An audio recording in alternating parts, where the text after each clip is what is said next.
I have a friend who's a self-made multimillionaire, and he's shared many powerful business secrets with me. I'm Chris with Subliminal Acquisition, and in this video, I'm going to be sharing the number one most powerful marketing tip that my friend gave me and how it can help you to get higher quality mix and master clients for your audio production studio. So it started in LA. I used to live between Montreal and LA. I would visit LA a few times a year, 3, 4, 5 times a year. And I would basically go to this, it was kind of like a content house. There was like multiple businesses working there, and we'd all help each other to create content, make videos, do marketing, do seminars, and so on. And a bunch of different people lived there. It was kind of random. People, it was like a halfway house. People lived, in and out of there. And there's one guy that lived there that was even richer than the owner. And he was a multi-millionaire many times over. And he was very, very skilled at marketing. He was kind of like, it was like a video game guy or like a guy who's really into mixing and mastering. All they do is sit at the computer, but for marketing. And he just build websites and make all this incredible stuff and make a lot of money doing it. And he worked in many different industries, and he just shared all these incredible insights with me that I've applied to multiple industries at this point. And basically, my business partner and I were struggling to get those higher quality clients that we wanted. We were able to get consistent clients, but many of them were mediocre quality. And it was unfortunate because they wouldn't get as good results, or they wouldn't show up on time, or they wouldn't pay in full. They would complain more and so on, compared to the higher quality clients that we wanted to work more often with and more consistently with. So I was complaining about this, talking about business with some of the other guys in the house or whatever, whoever it was. It was maybe him, it was maybe someone else. But basically, despite being even richer than the owner, this guy that just lives in the one of the bedrooms, he would overhear these conversations, and he would always, he would crack a smile and he'd be like, "Chris, here's what to do." So he told me this. He said, "Chris, get your top 10 sales calls." We record our sales calls. Maybe if you're doing mixing and mastering, you might not record your sales calls. Something I really recommend that you do, your deal making calls, whatever you want to call them.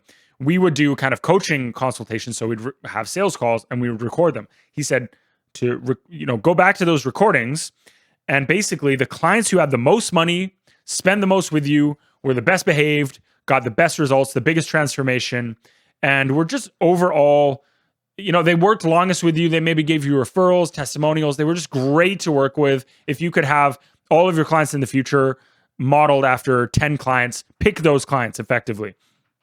And basically analyze their pain points, what made them tick, their desired states, things they wanted to done faster, easier, and just compile all of this information. Basically compile this psychographic from these clients that you've worked with and put them into a spreadsheet, and find out their motivations. What are their motivations short-term, medium-term, long-term? What are they running away from? What are they running towards? What are they motivated by? What are their kind of lower desires, their day-to-day desires, and then their higher level desires, more legacy-driven, more purpose-driven, and so on, and compile them into a spreadsheet. Really map out a psychographic of these top 10 clients.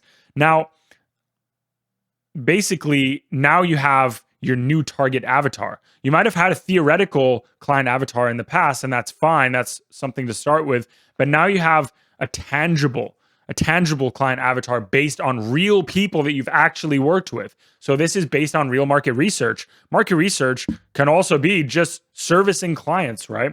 So let's apply this to studios like yours, to mix and master studios and maybe production. So you're looking to get consistent, high quality mix and master clients, correct?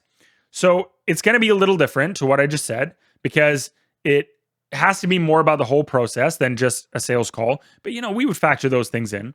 And basically, you're working with an artist or producer, and you probably don't record all your sales calls, like I just said before, and deal making communication, whatever you want to call it. It might be purely text. It might have been some on the phone, some text, or some messaging platform like WhatsApp, whatever it is.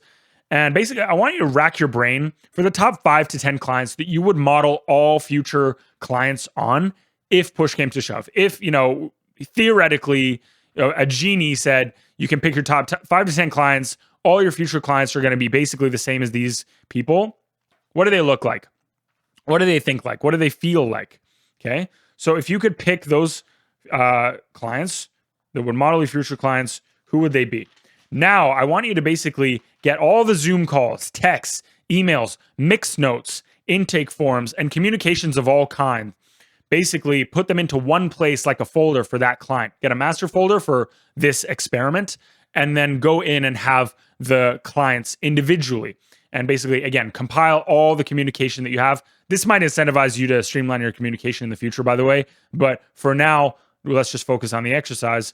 So next, basically, I want you to study the unique psychology of each client. What do they want in a mix? What do they want in the process? What were their pain points and things they wanted to avoid in the music making process? Go deep on this and really plumb the depths of them as a client. Plumb their psychology. This is where the gold is found. You're kind of mining here for gold. So compile this list, compile these lists, and compare commonalities between these music producers, these artists. Basically, find a center of gravity that is holding them together. What is the sort of center, the common center of all these clients? What are the things that you like to sort of see in your clients and what you would like to see in your future clients? So structure your services and marketing materials around this. So make a spreadsheet or an analog text like this. I like to write on paper, but it's up to you. Like I said, contain their lower motivations. So this is ego driven, like F you, I'm going to go succeed. Like I'm going to show all the people that didn't believe in me, my elementary school teacher, whatever, that I can succeed. Map those motivations. Those are lower level motivations. Also, there are day-to-day practical motivations. This might be like smooth workflows. They don't want to mess around with their mix and master engineer. They want things to be very smooth. They just want one intake and maybe, it works the first time, or maybe one revision, something like that. You're really friendly to work with. You're easy to work with. You're fast to work with, and so on. This is practical day-to-day motivations. What are the negative and positive sides of this? What are their away from's motivations, and then their towards motivations, and then your higher level motivations, or their higher level motivations, contribution, legacy, beauty, creating art, creating something meaningful, creating something that lasts.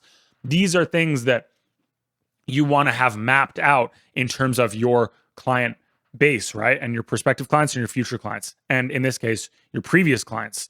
So when you get 10 better clients, when you've done this exercise and you've put all of your marketing efforts into screening for these clients. Yes, you're still going to get mediocre clients. I get it. You got to pay the bills. It's not all sunshine and rainbows.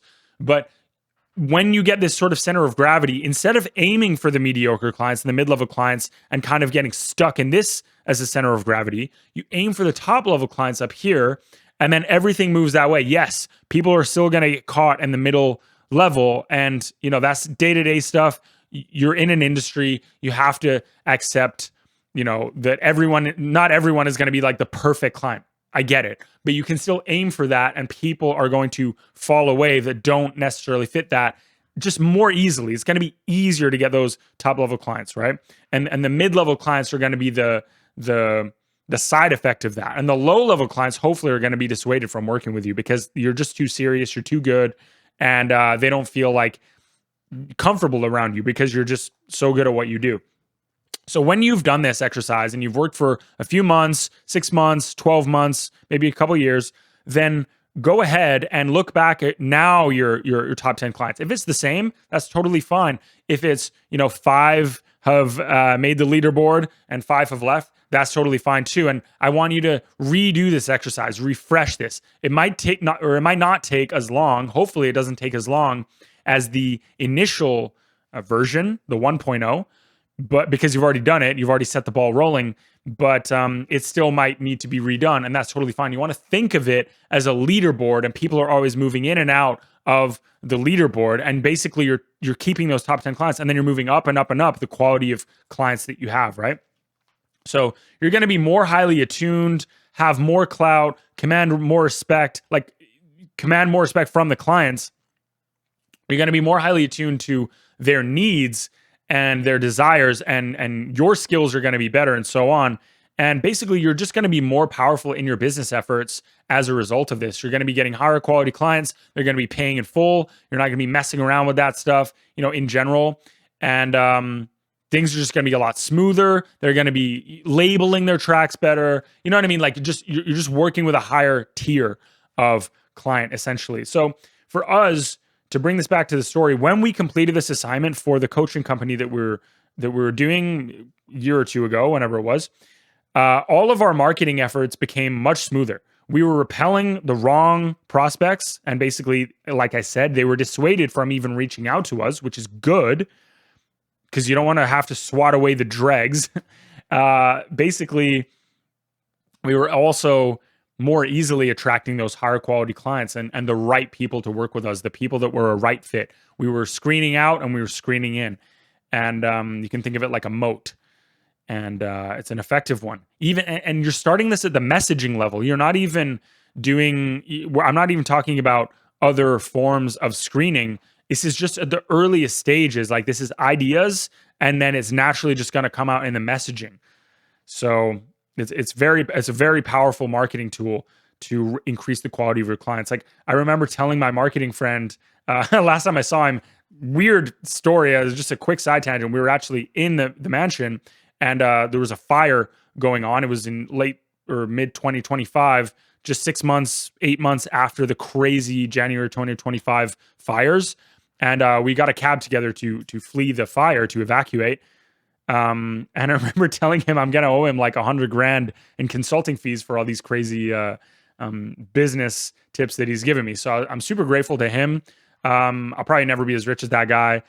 He's like on just another level, but I've definitely learned. He's definitely bumped me up a few levels in terms of business skills and business knowledge. And I'm grateful to mentors like him. And basically, I want you to apply this to your business, to your audio production studio, to your mixing and mastering studio and services, and really think about the past clients that you've had and how to increase the quality of the future clients by doing an exercise like this. So if you're interested in new ways of getting higher quality clients more consistently for your mixing and mastering services for your audio production studio, click the link in the description below and see if you qualify for a free consultation, a discovery call with myself or a member of my team. So we'll go over kind of what you've already done so far, what you're planning on doing, and so on. We'll get a lay of the land, and we'll construct a custom plan so that you can get to that next level where you're having consistent, high quality clients coming through your door and repeat business, upsells, cross sells, all the good stuff. And you're just living a much more free life, and you're not so tied to chasing clients and mediocre clients and so on. You're getting those consistent, high quality clients that you've always wanted. So if you're interested in that, click the link in the description or the pinned comment, and we'll see what we can do for you. If not, it's totally fine. I'm not gonna be mad about it. You can watch some other videos. You can continue doing your thing. Hopefully this was valuable to you.